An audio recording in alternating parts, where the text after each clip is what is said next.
예, 인사드리겠습니다. 저는 이모빌리티 연구조합의 배효수 국장이라고 합니다. 제가 용역을 맡게 된 거는 저는 지금 현재 강원도의 이모빌리티 발전 전략을 수립을 했었고요. 그리고 기업지원센터 유치할 때 밑그림 작업을 제가 했었습니다. 초기에 기업지원센터 그림을 그릴 때 이제 테마파크가 아마 들어있다 보니까 그걸 확대하는 사업으로 아마 이게 기획이 된 걸로 알고 있습니다. 그리고 지금 저희가 하는 상생형 일자리 사업부터 시작해가지고 밑단 그림을 계속 저희 쪽에서 하다 보니까 아마 이 용역까지 맡게 된 것 같고요. 제가 말씀드린 거는, 이거 좀 벗고 해도 되겠습니까? 숨쉬기가 힘들어서. 예, 제가 말씀드린 거는 이제 이모빌리티 테마파크 조성과 관련된 내용을 말씀을 드릴 건데요. 애초에 기획된 거하고 조금 중간에 바뀐 내용이 있어가지고 그 부분도 자세하게 말씀을 드리겠습니다.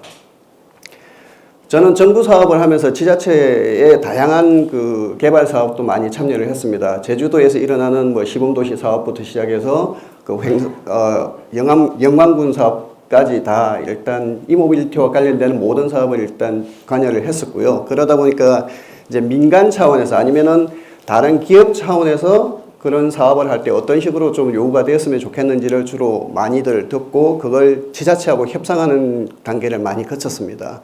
그래서 본가업을 할 때도 기본적으로 지자체에서 요구하는 사양만 이렇게 집어넣은 게 아니라 기업들이 들어올 때 어떤 조건을 요구하는지를 고민을 많이 했던 거고 그게 돼야만 들어와서 또 같이 작업을 할 수 있기 때문에 그런 부분을 많이 반영했다라고 보시면 될 것 같습니다.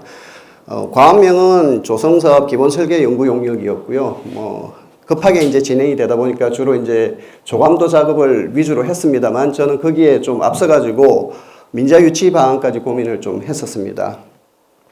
앞에 추진 배경이라든지 이런 부분은 말씀을 하셨기 때문에 따로 말씀을 안 드리겠습니다만 기본적으로 앞에 기업지원센터가 어떤 횡성군에 어떤 효과가 있는지에 대해서 아마 반발 내지는 의심 내지는 뭐 이런 부분이 있는 걸로 알고 있습니다. 그래서 말씀하신 것처럼 기업지원센터라는 걸 통해 가지고 공공기관이 들어오면서 여러 가지 보호구역으로 묶여있는 지역을 좀 해제할 수 있는 방안이 있지 않겠느냐라는 측면에서 실제 작업을 했었고요. 그 다음에 그 공공기관이라는 부분도 단순히 한 개만 들어오는 게 아니라 그 기업이 들어왔을 때 그 공공기관이 들어왔을 때 다양한 기업들도 따라 들어올 수 있기 때문에 거기에 초점을 맞춰서 진행을 했습니다. 그리고 제가 처음에 횡성군이라는 부분에 있어가지고 이모빌리티 클러스터를 어떤 식으로 구성할지에 대한 고민을 하면서도 단순히 이제 생산만 있어가지고는 이게 안 될 거다. 사실은 생산적 요소로 봤을 때는 횡성이 그렇게 메리트 있는 지역은 아닙니다.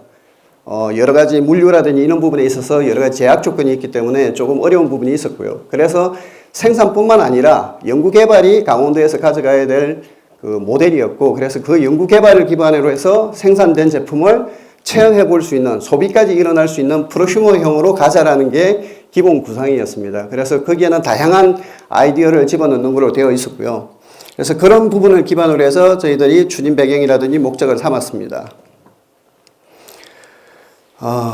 항상 이제 어딘가 지역을 설정할 때 보면은 서울로부터의 거리를 많이들 합니다. 그래서 저희들도 서울하고 경기권, 인구가 가장 많은 그 시를 대상으로 해서 여기까지 얼마나 걸리고 접근성이 얼마나 좋은지를 고민을 하는 거고요. 그렇게 봤을 때 횡성이 그렇게 나쁘지는 않다라고 이제 알고들 계십니다. 근데 기본적으로 여기를 통과하시는 분들은 대부분 강릉이나 다른 쪽으로 가기 위해서 통과를 하는 거지 최종 목적지가 횡성인 것은 아니었다는 게 일반적인 견해였고요. 그러면 저희는 봤을 때 이 횡성에 사람들이 머무를 수 있게끔 하는 뭔가가 있어야 되지 않겠느냐. 바이패스하는 게 아니라 머무를 수 있는 뭔가가 있어야 되겠다는 취지하에서 고민을 했습니다. 지금 부지가 사실은 제가 받았을 때는 이 부지가 없었습니다. 그래서 변경된 부지를 일단은 급하게 넣었는데요. 기본적으로 아까 1단계라고 되어 있는 그 부분에 대해서 이제 그림을 그렸던 거고 확장 사업은 모빌리티 테마파크라는 것은 사실은 건물이 이렇게 많이 들어가는 게 아니기 때문에 확장 사업은 쉽게 할 수 있습니다. 그래서 그 부분은 그냥 여기 원래 계획된 대로만 설명을 드려도 충분할 것 같습니다. 이 부분도 앞에 말씀을 드렸고요. 테마파크가 원래 15만 제곱미터에서 34만 제곱미터로 갑자기 이렇게 좀 확대가 됐다는 걸 봐주시면 될 것 같고, 지금 화훼공원이라고 되어 있는 부분도 사실은 누구 중심을 할 건지에 대한 고민을 좀 해야 될 겁니다. 단순히 그냥 주민들이 해달라고 해서 한다고 해서 저게 될 것도 아니고요. 예타 사업이라는 게 실제 성공 확률이 아주 낮습니다. 모든 지자체가 예타를 하지만은 거기서 선정돼서 진행되는 게 몇 개 안 됩니다. 신공항 건설도 예타를 수십 번을 했는데도 불구하고 제대로 통과가 안 됐다시피 실질적으로 예타는 거의 불가능하다고 보시면 될 것 같고요. 예타 관련된 전문 인력이 붙어가지고 몇 년을 고생해도 될까 말까 한 사업입니다. 특히 예타에서 가장 기본이 되는 게 이게 사업성이 있느냐를 보고 이제 접근을 하는데 제가 보기에 사업성은 없습니다. 그대로만 봤을 때는. 그래서 그걸 어떻게 사업성을 올릴지에 대한 고민을 좀 하셔야 되는 거고요. 그 부분은 뭐 진행되면서 조금 더 말씀을 드릴 수 있을 것 같습니다. 과업 범위를 25년까지 이렇게 잡았습니다. 그런데 실질적으로 저희들이 접근할 때는 25년도 길다라고 생각을 하고 있고요. 한 3년 내에 이게 사실은 결판이 나지 않으면은 다른 지자체에서 이미 이제 또 준비를 하는 부분이 많기 때문에 거기에 대한 기회비용이 좀 많이 오버되지 않을까 그런 생각을 갖추고 있습니다. 그래서 내년부터 시행해서 사실은 2023년에 구축이 들어가야 된다는 전제하에서 저희는 고민을 했습니다. 기본적으로 추진 전략과 관련돼서는 아무래도 횡성에 대한 지역 경제 활성화가 제일 큰 거고요. 그러면서 이제 주민 소득을 좀 확대를 하자라는 게 추진 목적이라고 보시면 될 겁니다. 그래서 앞에 말씀드렸다시피 기본적으로 연구 개발을 통해서 생산 기업들을 유치하고 그걸 통해서 실정, 체험, 소비를 할 수 있는 그 시도까지 만들겠다라는 거고 이게 세계가 삼각편대를 이뤄야만 횡성이 그나마 다른 시도하고의 차이점이 있지 않을까 그런 생각을 가지고 있습니다. 여기에 보시면은 제가 앞에 말씀드린 내용 그대로 있습니다. 앞에 뭐 추진 배경에서는 기업 부지에 대한 주민 불만을 좀 완화시키면서 실제 이게 보호구역으로 묶여 있는 걸 풀 수 있는 방안이 공공기관을 유치하는 것밖에 없었습니다.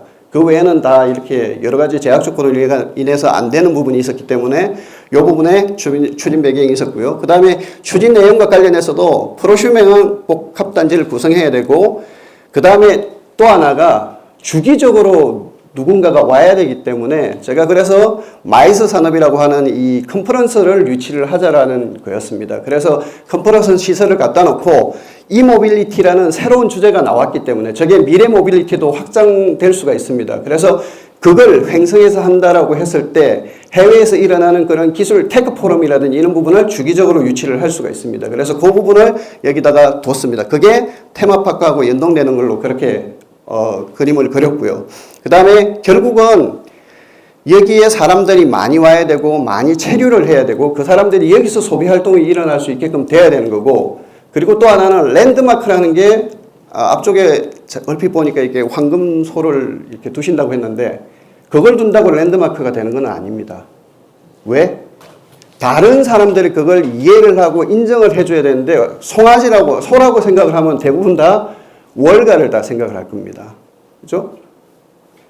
그래서 그걸 둔다고, 뭐 조형물 하나를 둔다고 그게 랜드마크가 되는 게 아니라 이모빌리티 하면 횡성이라는 용어가 떠오르게끔 그렇게 랜드마크화를 해야 된다는 취지를 말씀을 드리는 겁니다. 그리고 추진 전략이라는 거는 결국은 아까 앞에 말씀드린 것처럼 예타를 통해서 시행하기도 쉽지 않고 그리고 군 예산이 그렇게 많은 것도 아닙니다. 결국은 민자 유치가 제일 큰 메리트가 있는 거고 가장 실행 가능한 방법이라고 생각을 합니다. 그래서 민자 유치를 어떻게 할 건지에 대해서 고민을 좀 하는 게 좋지 않을까 그렇게 생각을 합니다. 일단 테마파크를 보시면은 제가 여기 조사한 내용 외에 모든 시도가 유사한 테마파크나 체험시설을 갖추고 있습니다. 지금 그 외에 여기 대단위로 이렇게 하려고 하는 부분도 보시면은 이제 모빌리티와 관련되는 부분만 뽑았습니다만 벌써 이게 5개가 됩니다. 여기보다 더 많은 돈을 투자하려고도 하고 있고 특정 기업이 이미 정해진 곳도 있고요. 그럼에도 불구하고 행성이 여기서 또 차별화를 갖춰야 되기 때문에 한번 더 보시면 될 것 같고요. 지금 운영 중인 것만 하더라도 영암국제 뭐 F1인가요? F1 키트가 있는 쪽도 있고요. 인제도 있습니다. 대부분 보면은 대단위 사업으로 진행을 했었죠. 근데 이거 같은 경우에는 뒤쪽에 다시 이걸 설명을 드리겠습니다만 여기는 기본적으로 이런 생각을 가집니다. 저기에 가서 저걸 시설을 이용하는 사람들은 특정인이라는 거죠. 일반인들이 이용할 수 있는 시설은 거의 없습니다. 그리고 그 밑에 일반인들이 이용할 수 있는 이런 시설을 보시면은 다들 한 가지만 일회성으로 타는 겁니다. 그냥 타보고 가고 한번 체험해보고 가고 이런 시설이기 때문에 또 이거는 횡성하고 약간 맞지 않는다라는 생각을 가지고 있는 거고요. 그리고 횡성에도 이미 루지가 있기 때문에 이 부분은 횡성하고 좀 차별을 하기 위해서 좀 바꿔야 된다는 생각입니다. 그래서 뒤쪽에는 제가 이제 분석을 하면서 조사를 했던 내용이고요. 대부분 다 큼직큼직하게 이렇게 다 정해져 있습니다. 그런데 실제 객단가가 아니고 이 면적 대비 단가를 따지시면은 엄청나게 비싼 거죠. 실질적으로 이용하는 거라든지 거기서 일어나는 매출로 봤을 때는 잘못된 선택이었고요. 다만 여기 영종도에 BMW가 드라이빙 센터를 갖추고 있습니다. 약 29만 제곱미터에다가 이렇게 갖췄는데 여기도 트랙이 있고요. 그 다음에 BMW를 체험해 볼 수 있는 또 여러 가지 시설도 갖추고 있습니다. 그리고 BMW가 가지고 있는 옛날 차종, 그러니까 초기 차종부터 쭉 전시가 되어져 있습니다. 지금 저희가 하려고 하는 거하고 가장 유사한 모델인데 여기는 수익을 내고 있습니다.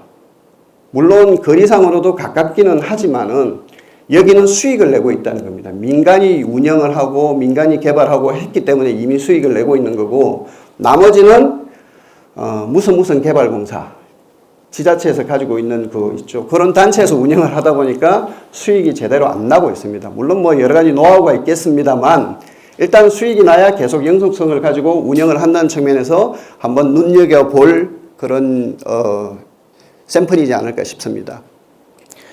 그리고 제주 윈더 1947이라고 조금 크게 만들어진 곳입니다. 물론 제주도에 참는 사람들은 대부분 여기를 이제 또 한 번씩 다 가보는 거고요. 그나마 트랙과 관련돼서는 이제 저희가 하려고 하는 쪽과 가장 유사하기 때문에 제가 조사를 했던 거고요. 기본적으로 보시면은 이회전 두 바퀴 도는데 2만 원, 3만 원 이랬습니다. 두 바퀴 해봤자 10분이 채 안 걸립니다. 그런데도 불구하고 저게 장사가 잘 된다는 것은 결국은 사람들이 뭔가를 타고 싶어 한다는 그 욕망은 크다는 거고 시장성은 있다라는 거죠. 그래서 레이싱이나 체험과 관련되는 테마파크는 충분히 시장성이 있는데 그걸 어떻게 갖출 거냐에 따라서 저걸 성공적으로 끌고 갈 수도 있고 실패를 할 수도 있다는 겁니다. 성업랜드 아마 대부분 제주도 가보셨으면 한 번쯤은 다 둘러보셨을 겁니다. 성마부터 시작해서 몇 가지 체험을 할 수 있는데 거기도 이미 40년 동안 300만 명이면 좀 많은 수는 아니지만은 민간이 운영하는 것 치고는 꽤 많은 그 관객들이 많이 왔다 갔다 하는 소리입니다. 그리고 981 파크가 최근에 이제 개장을 했는데 이것도 민자를 통해 가지고 700억이라는 돈을 유치받아 가지고 진행을 했고요. 이것도 최근에 이제 뭐 제주도 가면 꼭 가봐야 되는 성지처럼 이렇게 회자되고 있습니다. 특히나 얘네들이 봐야 될 거는 ICT 기술을 이용하고 그 다음에 또 하나는 SNS 마케팅을 아주 잘했다는 게 있습니다. 그래서 여기도 민간이 운영을 하다 보니까 흑자를 내고 있습니다. 그 다음에 통영에 최근에 개장한 거고요. 이것도 이제 여기에 채석장 부지를 돌을 깨내고 남은 부지를 이제 개발을 한 내용입니다. 그래서 여기도 최근에 하고 나서 많은 SNS 활동을 통해 가지고 많이 알려진 곳이고요. 저기도 한번 가보시면 아시겠지만은 민간이 운영을 하면서도 수익을 낼 수 있는 구조. 여기가 사실은 외진 곳에 있습니다. 그럼에도 불구하고 여기를 찾아간다는 건 거기서 아마 뭔가를 이제 캐치하실 수 있을 거라고 봅니다. 통영 스카이라운지 루지 같은 경우는 가장 많이 알려져 있죠. 4개 트랙을 운영하고 있고 뭐 여기저기 홍보 활동을 많이 해가지고 아주 많은 사람들이 왔다 갔고요. 뭐 개장한 지 얼마 되지도 않았는데 벌써 550만 명이 왔습니다.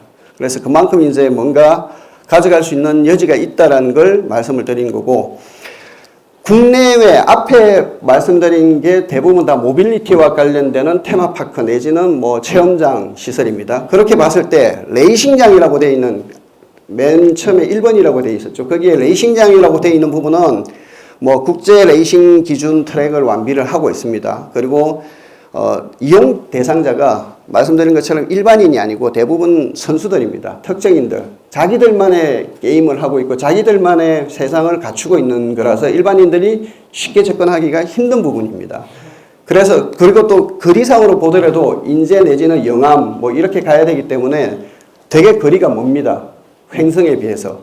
그래서 여기에 대해서는 횡성이 강점을 가지는 거고요. 이걸 피해서 가져갈 거기 때문에. 그리고 카트 체험장은 전 골고루 다 있습니다. 모든 유원지에 가시면은 10분에 2, 3만 원씩 주고 다 탈 수 있게끔 되어 있습니다. 물론 다양한 모빌리티가 있겠죠. 카트도 있을 거고 전동 스쿠터도 있을 거고 여러 가지가 제공이 되어지고 있는데 강원도 내에서도 몇 군데가 이걸 진행을 하는 걸로 알고 있습니다. 근데 보시면은 아시겠지만은 관광지 중심의 체험 시설이기 때문에 그냥 한번 이렇게 체험하는 걸로 대부분 다 끝납니다.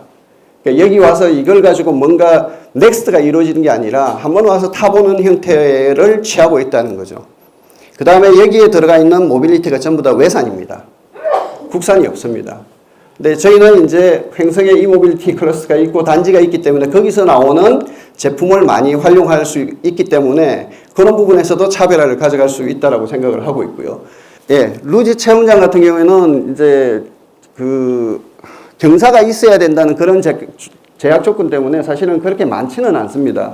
근데 최근 들어서 지자체별로 루지 체험장을 많이 개설을 하고 있고요. 그렇다 보니까 여기에 대해서도 이제 관심을 많이 가지는데 일반적으로 공사비가 적게 든다는 부분이 하나가 있고 또 하나는 쉽게 체험할 수 있다는 게 있습니다. 다만 저걸 또 부지를 선정하고 하는 데 있어 가지고 많은 제약 조건이 따른다는 게 저희가 분석한 내용입니다. 그리고 또 하나는 여기는 이제 모빌리티와 관련된 테마파크에 대한 특징이고요. 그리고 일반적인 이제 테마파크와 관련돼서는 이런 다양한 문제점을 가지고 있습니다. 현재 테마파크가 운영되고 있는데 가장 잘 되고 있다는 에버랜드도 적자입니다.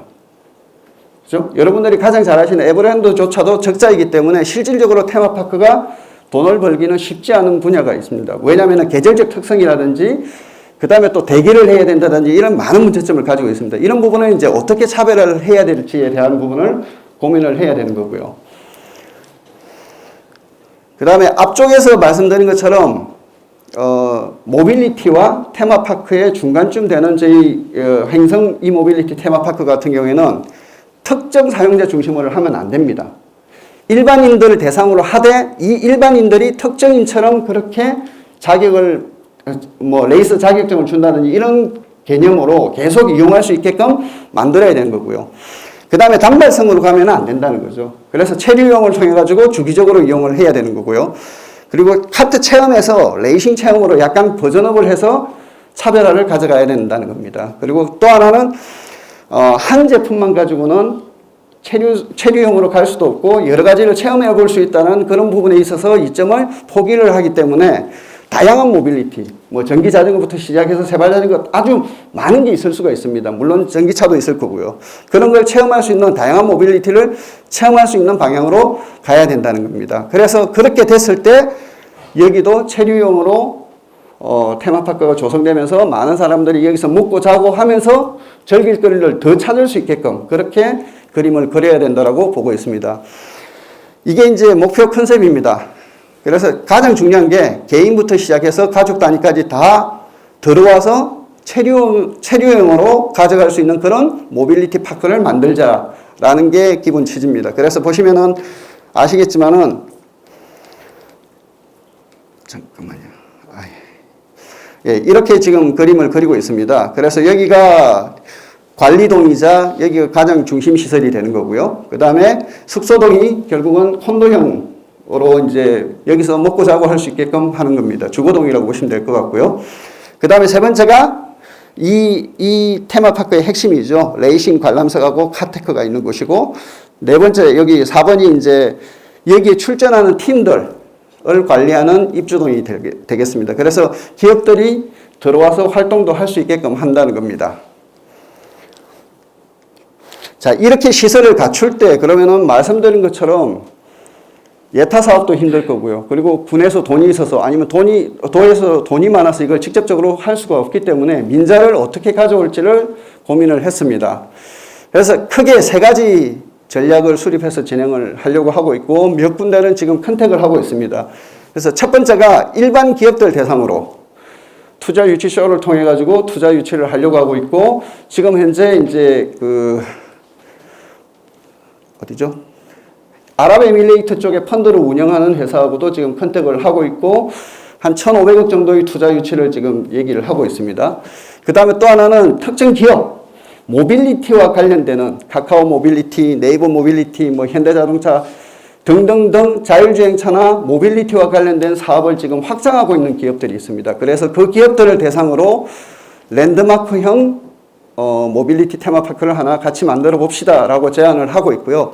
현재 여기라든지 여기는 지금 컨택을 추진 중에 있습니다. 그리고 또 하나는 게임이지 않습니까? 레이싱 게임이라는 게 있기 때문에 카트라이드라든지 이런 걸 만든 업체, 그리고 라이드 게임을 가지고 있는 EA 게임즈, 이거는 이제 글로벌이죠. 이런 업체들하고도 현재 투자 유치를 할 수 있는지에 대한 타당성을 메일로서 지금 주고받고 있는 중입니다. 그리고 나머지가 대명이라든지 이런 여행사, 그러니까 숙박업소를 운영하는 대형 여행사와의 연계도 같이 고민을 하고 있습니다. 그래서 이 세 가지를 진행을 할 거고요. 이거는 이거대로 진행을 하면서 구축과 관련되는 부분은 고민을 할 겁니다. 근데 또 하나가 맹점인 게, 물론 저거는 저렇게 해서 하겠지만은, 이 기업들이 들어와서 자기들도 더 고민을 하겠지만은, 이게 만약에 안 됐을 경우에는 그럼 또 어떻게 할 거냐에 대한 부분도 저희들이 고민을 했습니다. 그럴 때는 이제 크라우드 펀딩을 저희들은 추진을 하려고 했던 거고요. 물론 이게 자금 투자 유치가 100이 아니고, 목적이 100%가 아니고, 실질적으로는 이걸 알리는 게 목적이었기 때문에 거기에 타겟팅을 했습니다. 그래서 최근 들어서 크라우드 펀딩을 통해 가지고 이렇게 홍보를 한다든지, 아니면 사전 상품을 파는 겁니다. 그래서 1년 단위 회원권을 미리 판다든지 이런 식으로 했을 때도 투자 유치가 이루어질 수 있기 때문에, 그래서 그걸 지금 추진을 하려고 하고 있고, 투자가 이루어졌을 때, 민자 유치가 되었을 때는 이런 그 홈쇼핑 판매라든지 이런 걸 통해 가지고 제품을 판매하는 것보다는 홍보 활동을 하기 위해서 이런 활동을 같이 병행을 할 생각입니다.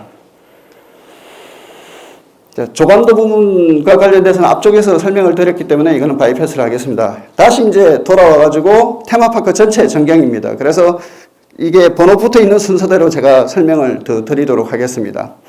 기본적으로 테마파크 전경은 이렇게 조성되어 있습니다. 관리동을 기준으로 해서 중간쯤에는 푸드트럭하고 야외 관람장, 그리고 여기는 카페, 그리고 이게 전체를 아우르는 공중 산책로 겸 통행로입니다. 그리고 여기서 이제 레이싱을 구경도 할 수 있게끔 그렇게 이제 조성을 할 거고요. 그리고 실내에 어린이 카트장, 이거는 이제 어른들이 할 수 있다라면은 어린이나 청소년이 할 수 있는 카트장도 별도로 만드는 계획을 가지고 있습니다. 자, 관리동 내부에는 이제 3층으로 지금 현재 기획을 했었고요. 그래서 1층에는 카페테리아나 푸드코트가 있는 걸로, 2층에는 전시장, 클래식카부터 시작해서 여러 가지 이모빌리티를 전시하고 구매하고 관련되는 제품을 구매할 수 있는 쇼핑센터까지 갖추는 걸로 되어 있고요. 3층이 이제 사무공간, 관제실, 세미나실, 입주공간. 여기 세미나실이 말씀드린 컨퍼런스를 할 수 있는 그런 시설입니다. 숙소동 전공인데요. 보시면 아시겠지만 이제 여기가 실제 출발 지점입니다. 레이싱 트랙 출발 지점인데 그 뒤쪽에 이렇게 조성을 해서 쉽게 관람석으로 올 수 있게끔 그렇게 그림을 그렸습니다.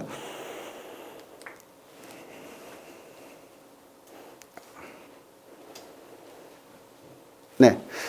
레이싱 트랙 출발지인데요. 기본적으로 여기 관람석 밑에가 여기가 카데크입니다. 여기 출발 차량이 나올 수 있는 지역을 이렇게 해놓고 최소 10팀 이상을 여기 유치할 수 있게끔 되어 있습니다. 그리고 여기는 이 트랙을 관리하고 실제 게임을 할 때 일어날 수 있는 그 우발적인 사고에 대해서 대처를 할 수 있는 그런 차량들이 있는 그런 관람동입니다. 관리동입니다. 이거는 이제 트랙을 조금 더 상세하게 본 내용이고요. 그래서 이렇게 이제 차량이 준비를 하고 스타팅 라인에서 나가는 그런 그림을 가지고 있습니다. 그래서 보시는 바와 같이 이 관람석 밑에 이렇게 카데크가 따로 있습니다. 아마 포드와 페라리라는 영화를 보시면 이 그림을 이해하실 수가 있으실 겁니다. 이거는 말씀드린 것처럼 카데크 주변으로 해서 숙소에서 바로 이렇게 움직일 수 있게끔 동선을 아주 짧게 잡았습니다. 그래서 언제든지 나와서 볼 수 있게끔 그렇게 그림을 그려 놓았습니다. 그 다음에 공연 광장이 있습니다. 이거는 이제 여러 가지 공연을 할 수도 있고 여기에서 연극이나 아니면 영화를 볼 수도 있게끔 다목적으로 사용할 수 있는 야외 공연장을 설치를 했고요.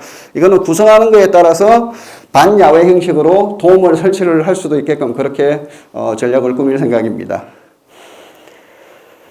주차장은 현재는 300대 이상이라고 되어 있는데 이제 아마 규모가 커지게 되면은 이것도 별도로 이제 고민을 해야 된다라고 생각을 합니다. 일단은 초기에 그릴 때는 부지에 맞게끔 이제 그림을 그리다 보니까 300대 이상이라고 이렇게 잡혀 있습니다. 이거는 VR AR이라고 해서 요즘은 정강 현실이 유행입니다. 그래서 저걸 착용하고 있을 때 레이싱 게임을 실질적으로 안 하면서도 할 수 있게끔, 아니면은 저걸 끼고 바깥쪽에 있는 레이싱 차를 운영할 수 있게끔 한다든지 아주 다양한 아이템을 가지고 있습니다. 그래서 그런 아이디어를 기반으로 하는 실내 경기 체험장을 저희들이 운영을 할 생각입니다.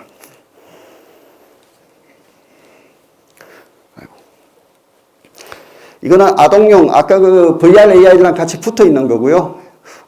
청소년이나 유아용으로 이 레이싱을 즐길 수 있고 체험을 할 수 있는 그런 시설입니다. 물론 여기도 이렇게 카트만 되어 있는데 여기도 다양한 모빌리티를 체험할 수 있는 그런 형태를 갖추고 있습니다. 그 다음에 포토존이라고 되어 있는데 여기가 이제 말씀드린 것처럼 뭔가를 내세울 수 있게끔 랜드마크화를 한다든지 아니면은 캐릭터를 만든다든지 했을 때 여기서 그걸 추억을 쌓고 SNS로 퍼나를 수 있게끔 입소문 마케팅을 할 수 있게끔 하겠다는 전략입니다. 나중에 이제 대기업을 유치를 했을 때는 카카오나 네이버 밴드에 있는 그런 캐릭터를 가지고 여기서 뭐 조형물을 만든다든지 해서 SNS를 할 수 있게끔 그렇게 저희들이 준비를 할 생각입니다. 그리고 자율주행 도로가 앞쪽에 10번 구역에 있는 부분입니다. 거기에는 이제 새로운 신기술을 접해 볼 수 있게끔 하는 거고, 그게 최근에 가장 앞서 나가고 있는 게 자율주행이기 때문에 자율주행 세트를 운행해서 타볼 수 있게끔, 체험해볼 수 있게끔 하고, 이거는 사람이 타는 것 뿐만 아니라 로봇 형태의 배달 자율주행, 배달 트랙이라든지 이런 부분까지 여기서 체험할 수 있게끔 하겠다는 전략을 가지고 있습니다. 그리고 그 옆에는 이렇게 좀 장기적으로 길게 탈 수 있는 그 트랙 같은 걸 만들어서 다양한 모빌리티를 즐기면서 가실 수 있게끔 그렇게 꾸며봤습니다. 예. 레이싱 트랙은 지금 폭이 7에서 10m, 최대 14m까지 갈 예정이고요. 길이는 1.8km로 해서 전체 국제 레이싱 트랙 규격을 맞춰서 나중에 이제 실제 이게 경기가 열릴 수 있게끔 저희들이 할 생각이고요. 그렇게 했을 때 처음에 체험을 하러 왔다가 레이스 자격증을 따고 경기대회에 출전할 수 있게끔 그렇게 계속 이 사람들이 이용할 수 있는 모멘텀을 제공해 주기 위해서 트랙도 국제 규격으로 갖추려고 하고 있습니다. 그 다음 중간에 트랙 안쪽에 보면은 이렇게 공간이 비는 곳이 많이 있습니다. 그래서 그 공간 안에다가 피크닉이라든지 글램핑을 즐길 수 있도록 저희들이 준비를 할 생각이고, 여기 카페동도 준비를 해서 앞에 번잡스럽지 않게 즐길 수 있는 것도 같이 준비를 했습니다.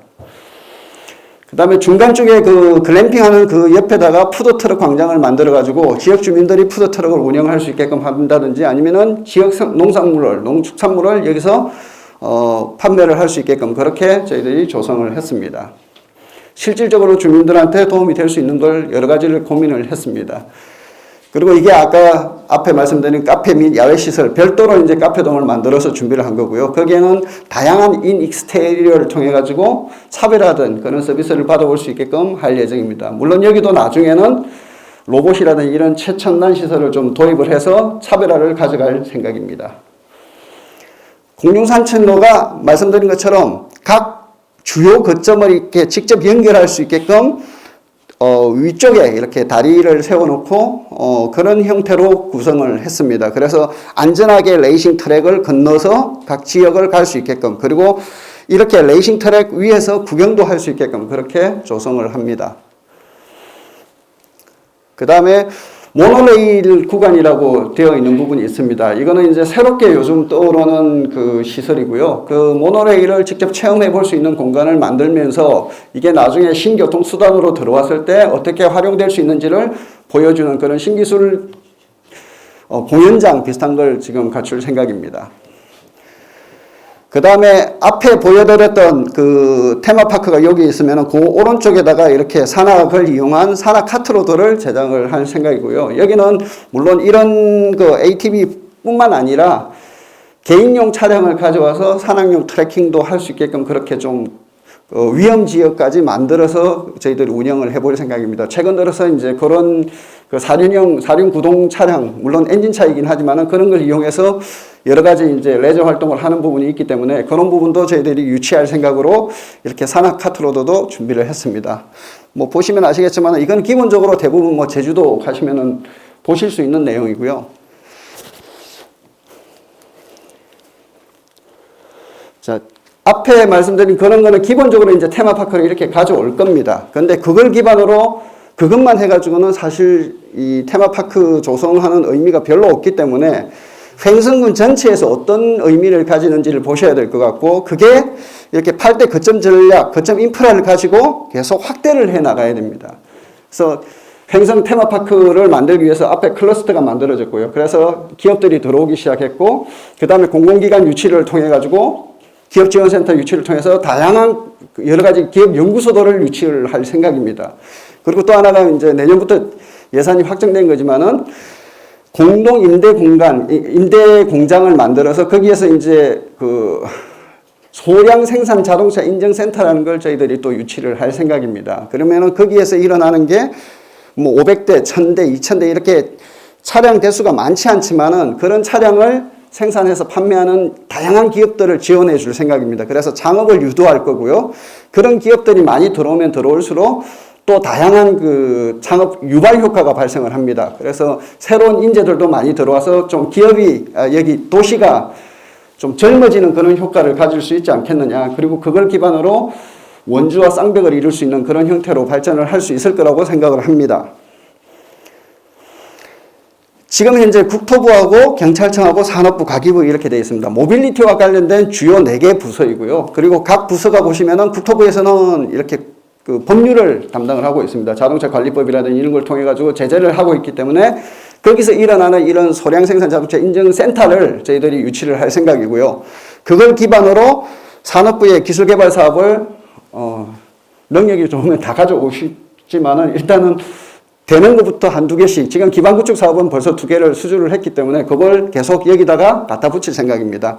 그리고 과기부에서는 이런 부분을 활용한 여러 가지 빅데이터 사업이라든지 AI와 관련되는 사업을 유치를 할 생각이고요. 그리고 경찰청은 잘 아시다시피 도로교통공단이 원주에 있습니다. 그리고 원주에는 이런 시설을 갖출 곳이 없기 때문에 지금 기업지원센터의 사업에도 들어와 있고, 실도로 실전 기반 환경 구축이라는 그 자율주행차 예타 사업에 들어가 있는 사업을 지금 추진을 할 곳을 찾고 있었고, 여기에다가 매칭을 시키는 걸로 저희와 합의를 했습니다. 그래서 아마 이런 부분도 추가적으로 들어올 수 있을 거라고 생각을 합니다. 그래서 이 4가지 이모빌리티와 관련되는 핵심 중앙부처와의 관계를 계속 돈독해서 여러 가지 사업을 가져올 생각입니다.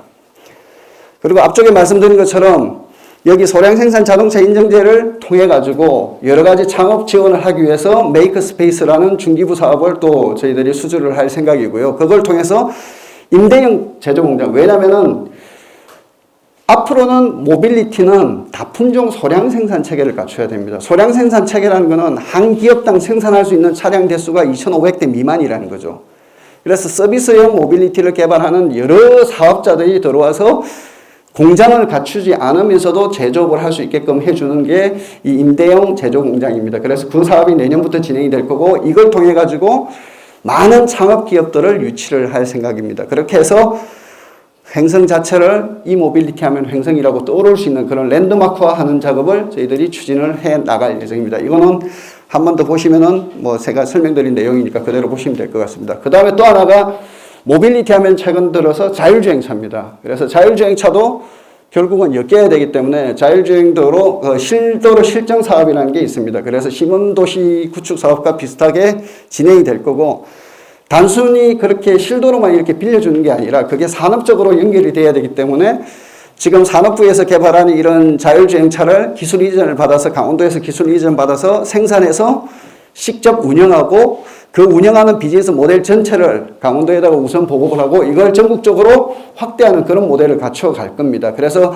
강원도에 들어오면은 자율주행 마을버스를 기반으로 하는 셔틀을 운행하는 걸 실정할 수 있게끔 그렇게 그림을 갖추고, 그걸 기반으로 전국 확대를 해서 모르는 사람들이 다 횡성을 와서 이걸 타볼 수 있게끔 그렇게 만들어갈 예정입니다.